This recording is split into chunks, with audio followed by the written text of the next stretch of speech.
আমরা এই যে জেনেভা শহরের ভেতর দিয়ে হেঁটে যাচ্ছি। 90 মাইলস।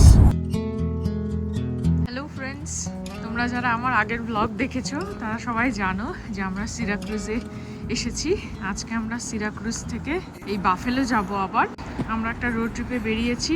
আমরা বাফেলো যাওয়ার পথে একটা সিনিক রুট চুজ করেছি সিরাক্রুজ থেকে। আমরা চাইলে কিন্তু ডিরেক্ট হাইওয়ে দিয়েও চলে যেতে পারতাম, কিন্তু আমরা যখন রোড ট্রিপে বেরাই তখন আমাদের উদ্দেশ্যই থাকে নতুন নতুন রাস্তা দিয়ে যাওয়া। তো সেই মতো আমরা একটা রুট চুজ করেছিলাম, সেই রুটটা হচ্ছে রুট 20। এই রুট ধরে গেলে ফিঙ্গার লেকসের পাশ দিয়েও যাওয়া যায়। তো ফিঙ্গার লেকস হচ্ছে আপস্টেট নিউ ইয়র্কের একটা বিখ্যাত রিজিয়ন, যেখানে 11টি লম্বা ও সরু আকৃতির লেক রয়েছে। ম্যাপে যদি ওপর থেকে দেখা হয় তাহলে এগুলোকে দেখতে অনেকটা লম্বা আঙ্গুল বা ফিঙ্গারের মতো মনে হয়, আর সেই কারণে এই রিজিয়নটার নাম রাখা হয়েছে ফিঙ্গার লেকস। আমার ব্লগটা যদি কেউ ইউএস থেকে দেখে থাকো তাহলে কিন্তু তোমরা সিরাক্রুজ থেকে বাফেলো যাওয়ার পথে এই রুটটা অবশ্যই চুজ করতে পারো, ভীষণ ভালো লাগবে। আমরা ভাবলাম সব না হোক, কটা ফিঙ্গার লেকস যাওয়ার পথে দেখা যাক। সেই মতো আমাদের ফার্স্ট স্টপ হচ্ছে 11টা ফিঙ্গার লেকসের প্রিটিয়েস্ট স্কেনেডালস লেক। এই লেকটা ইউজুয়ালি বলে যে খুব ক্রিস্টাল ক্লিয়ার জল। আজকে ক্লাউডি ওয়েদার বলে হয়তো বোঝা যাচ্ছে না অতটা, হয়তো সানি ডেতে বেশি ভালো বোঝা যেত। সকাল থেকে বরফ পড়ছে এবং বাইরে প্রচন্ড ঠান্ডা, মানে আমার হাত জমে যাচ্ছে। আর এই স্কেনেডালস এর ভিলেজটাও খুব সুন্দর, এই দুদিক দিয়ে সুন্দর সুন্দর দোকান, তো এমনি হচ্ছে ছবির মতো সুন্দর। 2 মিলিয়ন বছর আগে যখন আইস এজ ছিল এই পৃথিবীতে, তখন এই ফিঙ্গার লেকগুলো তৈরি হয়েছিল। এবং তখন বিশাল বড় বড় জায়ান্ট গ্লেসিয়ার্স যখন এই নিউ ইয়র্কের ওপর দিয়ে বইছিল, প্রবাহিত হচ্ছিল, তখন হচ্ছে গ্লেসিয়ার্সগুলো ঘষা লেগে লেগে বড় বড় ভ্যালির সৃষ্টি হয়েছিল। এবং তারপর যখন ওই বরফ গলে যায় তখন এই ফিঙ্গার লেকসগুলো সৃষ্টি হয়েছিল। হিমবাহের বরফ গলে গভীর উপত্যকাগুলো জলে ভরে গিয়ে এই ফিঙ্গার লেকসগুলো তৈরি হয়েছিল বলে এগুলো কিন্তু খুবই গভীর। এখন যে লেকটার সামনে আমরা দাঁড়িয়ে আছি সেটা হলো কায়ুগা লেক। এটি লংগেস্ট ফিঙ্গার লেক এবং এটি 38 মাইল দীর্ঘ, আর গভীরতার দিক দিয়ে এটি কিন্তু দ্বিতীয়। বাফেলো যাওয়ার পথে খুব বেশি যাতে ডিটোর না হয় সেই জন্য আমরা এই লেকগুলো চুজ করেছি। এগুলো পথেই পড়বে, বেশি ডিটোর হবে না। সামারে কিন্তু এইসব এরিয়াগুলোতে প্রচুর লোক থাকে আর প্রচুর অ্যাক্টিভিটি হয়, কিন্তু এখন ঠান্ডাটা থাকায় অত কিছু কিন্তু হচ্ছে না। আর দেখতে দেখতে আমরা ডিপেস্ট ফিঙ্গার লেক সেনেকা লেকের কাছে চলে এলাম। এটি হচ্ছে গভীরতম ফিঙ্গার লেক, এটি 618 ফিট ডিপ।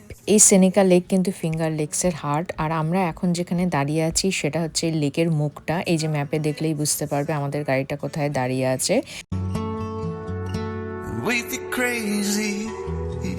টাউনটার নাম হচ্ছে জেনিভা, রাইট? আমরা এই যে জেনেভা শহরের ভেতর দিয়ে হেঁটে যাচ্ছি। এই যে দূরে সেনেকা লেক দেখা যাচ্ছে, আর সেনেকা লেকের পাশে এই জেনিভা। কি সুন্দর লাগছে এই জায়গাটাকে। আমরা একটু নামলাম, কফি নেব, কিন্তু এটা হচ্ছে অ্যাকচুয়ালি সুইজারল্যান্ডের সেই জেনিভা না, এটা হচ্ছে নিউ ইয়র্কের জেনিভা। এটা টাউন হল।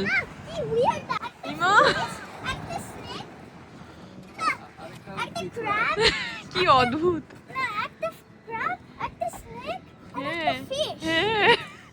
এখানের বিল্ডিং গুলো আমি খেয়াল করছি সব রেড রেড। এখানে খেলা যাবে বাবা, স্নেক অ্যান্ড ল্যাডার। চলো চলো চলো চলো, ওঠো।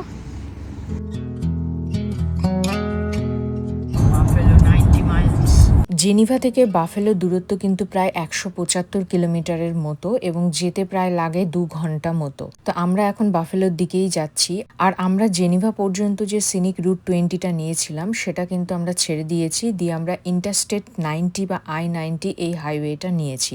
এই ইন্টারস্টেট হাইওয়েগুলো কিন্তু ইউএস এর এক স্টেটের সাথে অন্য স্টেটকে কানেক্ট করে, এবং এই যে I-90 হাইওয়েটা দিয়ে যাচ্ছি সেটা কিন্তু ইউএস এর ওয়েস্ট কোস্টের সাথে ইস্ট কোস্টকে কানেক্ট করে, এবং এটা কিন্তু one of the longest interstate highways. বাফেলোতে আসার আমাদের কারণ, আমার husband university of Buffalo visit করবে, আর ছেলের স্কুলে ব্রেক থাকায় ওর সাথে আমরাও তাই এসেছি।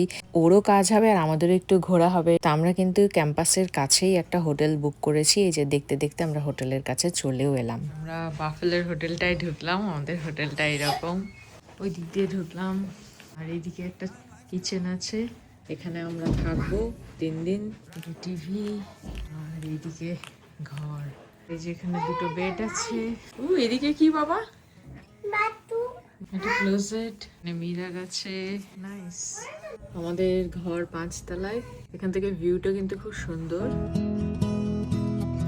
আজকের ব্লগটা কেমন লাগলো তোমরা কিন্তু অবশ্যই সবাই জানিও, আর পরের blog stay tuned for that friends. Until then take care, bye, love you.